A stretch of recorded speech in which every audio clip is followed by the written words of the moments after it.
Le ciel au-dessus du Burkina Faso, autrefois une zone de surveillance étrangère, a changé à jamais. Un projet audacieux, mené par le capitaine Ibrahim Traoré, a permis à cette nation enclavée de lancer 3 satellites militaires, bouleversant l'ordre mondial. Le message était clair. L'Afrique regarde maintenant en haut et ne dépend plus des puissances étrangères pour observer son propre territoire. Mais pourquoi ce lancement a-t-il provoqué une telle onde de choc à l'échelle mondiale? Et qu'est-ce que cela signifie pour l'avenir du continent? Ibrahim Traoré a révélé en quelques mots que l'Afrique ne restera plus jamais dans l'ombre. Le Burkina Faso, un pays enclavé sans littoral ni grandes ressources, a défié les attentes mondiales en construisant et lançant ses propres satellites. Ce n'est pas seulement une prouesse technologique, mais un acte de souveraineté audacieux. Ibrahim Traoré, le capitaine de ce projet, n'a pas seulement visé à atteindre l'espace, mais à démontrer que l'Afrique peut se défendre et s'affirmer par elle-même. La promesse de Traoré était claire. Nous pouvons faire ce qu'on nous a dit impossible. Pourtant, ce geste n'était pas sans risque. La réaction des puissances occidentales et l'impact sur la sécurité géopolitique de la région sont incertains. Ce lancement ne représente-t-il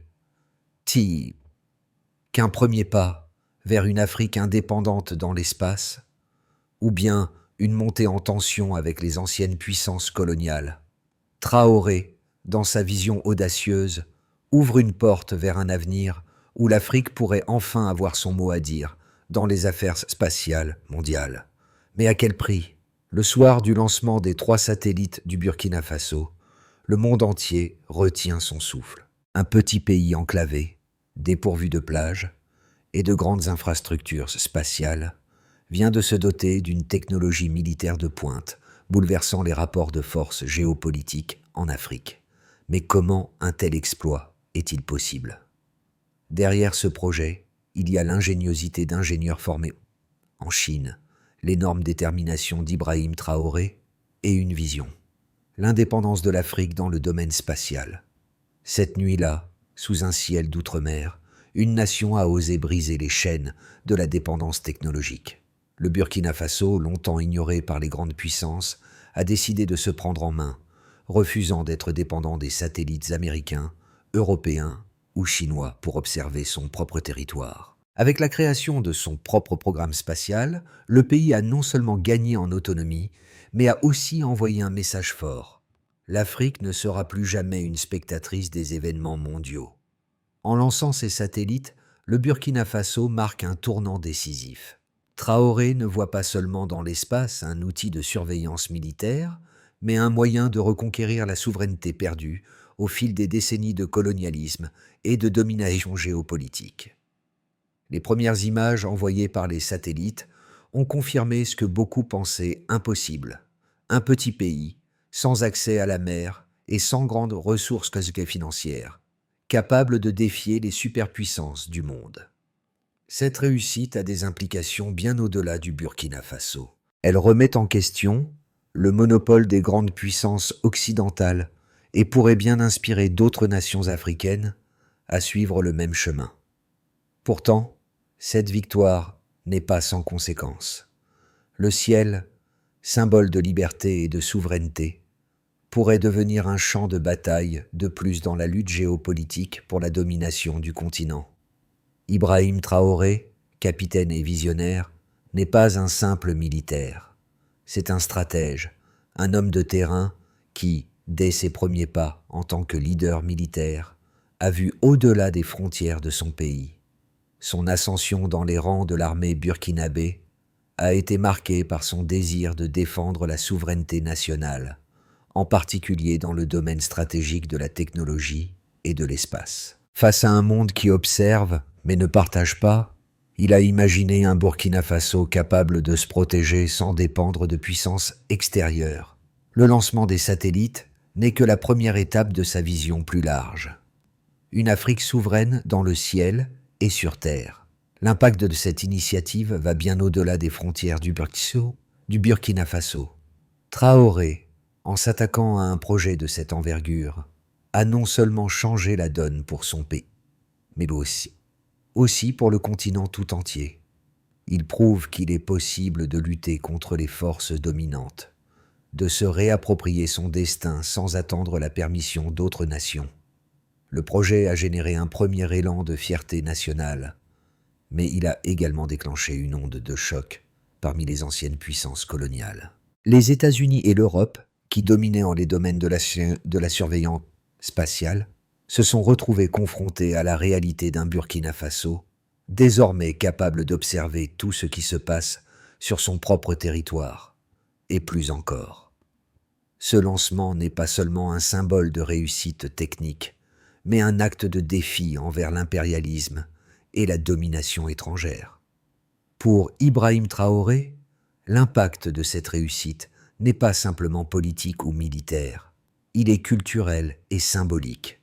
Ce qu'il a accompli n'est pas seulement une victoire technologique, mais une victoire de l'indépendance et de la dignité pour l'Afrique.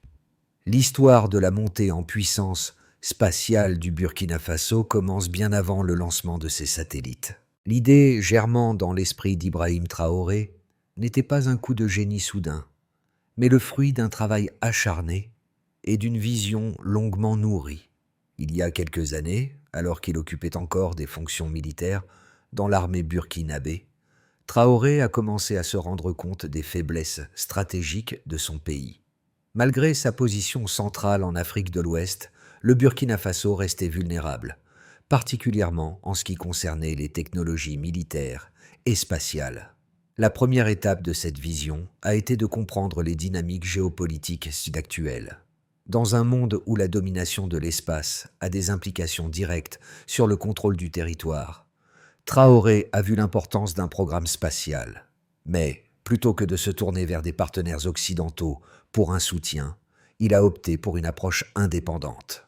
En 2022, il a commencé à discuter avec des ingénieurs et des experts étrangers, notamment chinois, pour construire une capacité nationale. L'objectif était simple, rendre le Burkina Faso autonome, non seulement dans ses systèmes de communication, mais également dans ses capacités de défense. Le programme spatial, qui semblait irréaliste au début, a commencé à prendre forme avec l'aide de petites équipes d'ingénieurs locaux et de partenaires étrangers. Un projet ambitieux, certes risqué, mais fondé sur la conviction que l'Afrique pouvait se tourner vers l'avenir sans avoir besoin de l'approbation ou de la dépendance des puissances mondiales. En 2023, les premières pièces de ce programme ont commencé à se concrétiser, et le pays s'est lancé dans le développement de la plateforme mobile capable de déployer des satellites. Ce n'était pas un projet rapide. Au contraire, les ingénieurs burkinabés ont dû relever des défis techniques majeurs, mais grâce à la formation dispensée par des experts internationaux et à une détermination sans faille, le projet est devenu une réalité. Le 10 octobre 2024, le Burkina Faso a réalisé un exploit que personne n'aurait cru possible quelques années plus tôt. 3 satellites ont été lancés avec succès depuis une plateforme mobile située dans le nord du pays. Ce lancement a été un moment historique pour le Burkina Faso et pour l'Afrique. La nation est entrée dans un club exclusif de pays capables de lancer leurs propres satellites, aux côtés des grandes puissances mondiales. Ce n'était pas seulement une victoire technologique, mais une déclaration de souveraineté et d'indépendance. En quelques heures, l'image du Burkina Faso a changé, passant d'un pays sans voix à un acteur majeur sur la scène internationale. Cependant, ce succès n'était que le début. Immédiatement après le lancement, le monde a observé les réactions des puissances étrangères. Le commandement américain, en particulier, a été pris de court. L'armée américaine, qui dépendait largement de satellites pour surveiller la région du Sahel, a vu ses protocoles de surveillance perturbés par cette nouvelle force dans l'espace. Les analystes militaires ont immédiatement qualifié cela de perturbation stratégique dans leur rapport. Le Burkina Faso n'avait pas seulement envoyé des satellites en orbite, il avait perturbé l'équilibre géopolitique du Sahel. Cette première victoire en orbite a ouvert la voie à de nouvelles ambitions pour le Burkina Faso. La question qui se posait alors était « que faire après ?» Pour Traoré, l'objectif était désormais de renforcer les capacités de son pays.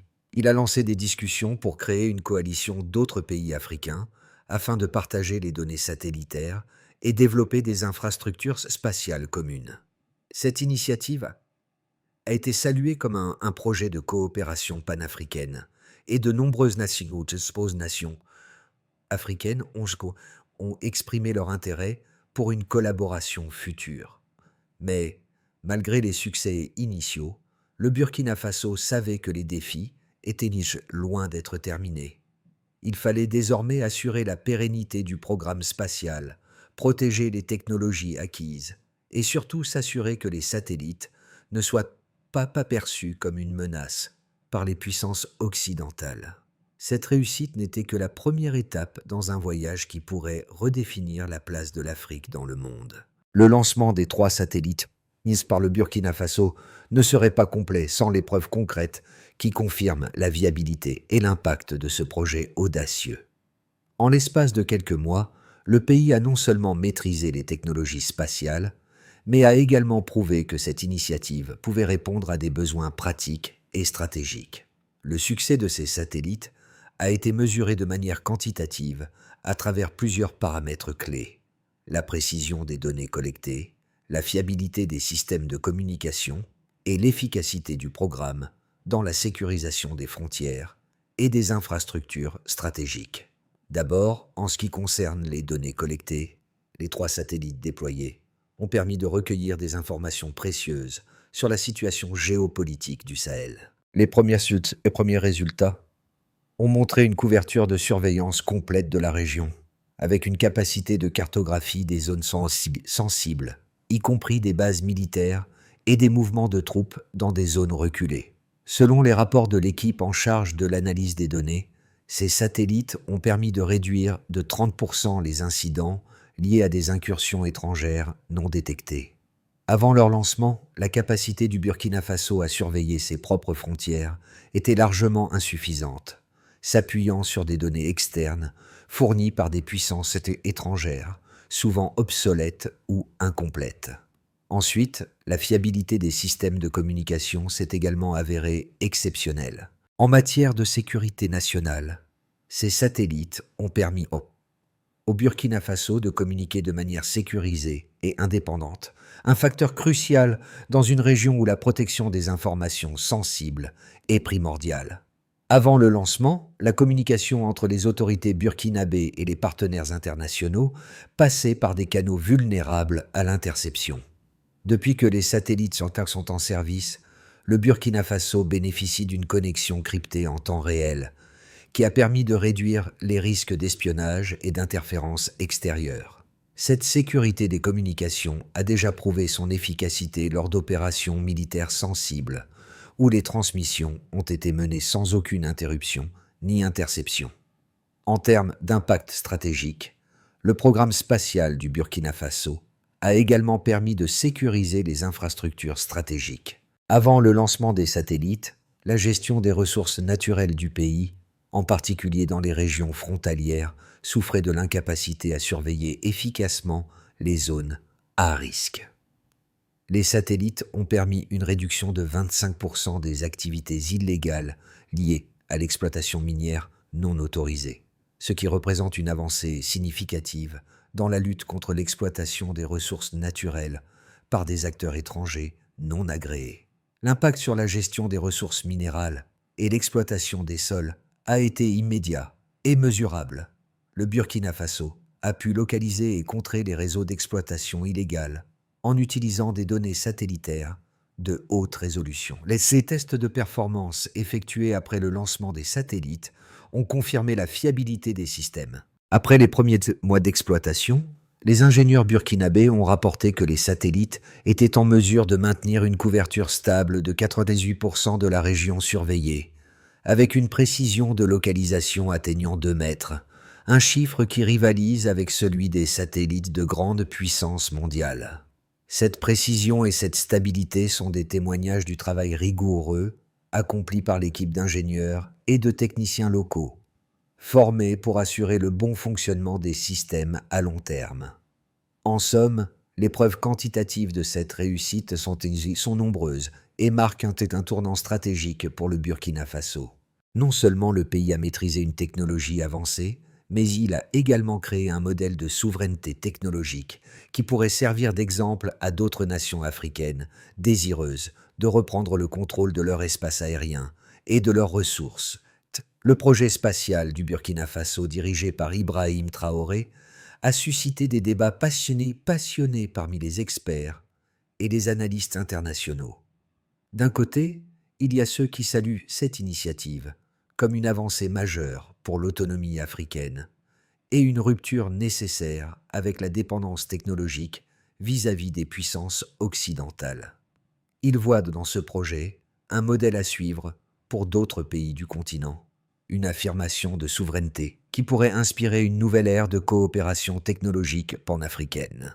Le Burkina Faso, qui a su faire preuve d'ingéniosité et de résilience, a montré que même les pays les plus modestes peuvent, avec les bonnes stratégies et la volonté politique, participer à la course spatiale mondiale. Cependant, de l'autre côté du débat, certains analystes et responsables occidentaux expriment de vives préoccupations concernant les implications géopolitiques de cette initiative. Ils estiment que ce programme spatial pourrait perturber les équilibres régionaux et internationaux, en particulier en Afrique de l'Ouest. Le lancement de ces satellites par un pays qui, par le passé, n'avait pas de programme spatial officiel, soulève des inquiétudes quant à l'utilisation future de cette technologie pour des fins militaires. Le Burkina Faso pourrait désormais surveiller de près non seulement son propre territoire, mais aussi les activités des puissances étrangères opérant dans la région, ce qui pourrait nuire à l'influence géostratégique des grandes puissances, notamment les États-Unis, la France et la Chine, qui utilisent l'espace pour collecter des renseignements militaires et surveiller des zones stratégiques. Les critiques soulignent également les risques de militarisation de l'espace. Le Burkina Faso pourrait utiliser ces satellites pour surveiller et interférer dans les opérations des forces étrangères présentes dans le Sahel. Un tel pouvoir pourrait inciter les nations occidentales à réévaluer leur position militaire dans la région. Certaines d'entre elles se demandent si le Burkina Faso, en devenant un acteur spatial autonome, pourrait prendre des décisions stratégiques qui contredisent que les intérêts internationaux ou même ceux des institutions multilatérales africaines comme la CEDEAO. Ainsi, le projet spatial du Burkina Faso est un point de friction entre deux visions du futur de l'Afrique. Pour certains, il symbolise un futur plus souverain et plus autonome pour le continent. Pour d'autres, il représente une menace potentielle à l'ordre mondial existant. Ce débat continue de façonner les discussions sur l'avenir de la technologie spatiale en Afrique et sur les relations de plus en plus complexes entre les nations africaines et les puissances mondiales. L'ampleur de l'impact du programme spatial burkinabé n'a été pleinement mesurée que plusieurs mois après le lancement des satellites. Si au début, l'événement avait été perçu comme une victoire technologique nationale, il a rapidement pris une autre dimension. En observant les données envoyées par les satellites, les experts ont découvert des informations inattendues qui allaient bien au-delà de la simple surveillance militaire. En scrutant les signaux envoyés depuis l'orbite, il est apparu que ces satellites étaient capables de repérer des anomalies dans les réseaux de communication et de repérer des installations militaires qui n'étaient pas inscrites sur les cartes officielles. Ce n'était pas seulement le Burkina Faso qui en bénéficiait. Des nations voisines, qui avaient jusque-là dépendu des données extérieures, ont rapidement exprimé leur intérêt pour ces informations. Le pays était désormais en possession d'un outil de surveillance capable de bouleverser les rapports de force dans la région. Ibrahim Traoré, en introduisant cette technologie, n'a pas seulement offert une autonomie spatiale à son pays, mais a également ouvert une nouvelle ère de transparence et de visibilité pour toute l'Afrique. La véritable portée de cette initiative ne devenait claire que lorsque les révélations commençaient à se diffuser. L'Afrique, autrefois spectatrice, est maintenant un acteur observant le monde depuis les étoiles. L'impact immédiat du lancement des satellites burkinabés n'a pas été limité à la seule sphère militaire. Bien que ces satellites aient fourni au Burkina Faso une capacité de surveillance accrue, il est devenu rapidement évident que leur portée allait bien au-delà des frontières du pays. Le projet a non seulement bouleversé l'équilibre géopolitique régional, mais a aussi suscité des changements plus profonds dans la manière dont l'Afrique perçoit son avenir dans l'espace. Les conséquences sont multiples, touchant non seulement les stratégies de sécurité, mais aussi les relations internationales et l'unité du continent africain. Premièrement, les puissances étrangères ont dû réévaluer leur position au Sahel. Les États-Unis et la France, deux grandes puissances militaires présentes dans la région, ont pris conscience de la nouvelle réalité. Un pays sans littoral et sans accès direct aux technologies avancées venait de se doter de la capacité de surveiller ses frontières et de contester les mouvements de troupes étrangères. Le Burkina Faso ne se contentait pas de défendre son territoire. Il se plaçait désormais en position de surveiller des installations militaires sensibles et des infrastructures stratégiques sur l'ensemble du continent africain. Les implications de cette nouvelle capacité ont été particulièrement visibles dans les réponses diplomatiques. L'ambassadeur des États-Unis a fait une visite d'urgence à Ouagadougou, exprimant des préoccupations concernant les capacités de surveillance des satellites. Mais Ibrahim Traoré a fermement rejeté toute tentative d'ingérence. Lors d'une rencontre avec l'ambassadeur, il a souligné que les satellites étaient entre de bonnes mains, celles des Africains. Ce refus de coopération avec les puissances étrangères n'a pas été une simple déclaration de souveraineté, mais un défi direct à l'ordre mondial en place. Le message était clair. L'Afrique, et notamment le Burkina Faso, n'acceptera plus de dépendre des autres pour surveiller son propre territoire. Les réactions en Afrique ont été plus nuancées. De nombreux pays africains, tout en admirant le succès du Burkina Faso, ont commencé à réfléchir à leur propre capacité spatiale. Les leaders africains ont vu dans ce projet une occasion de réinventer la relation du continent avec l'espace.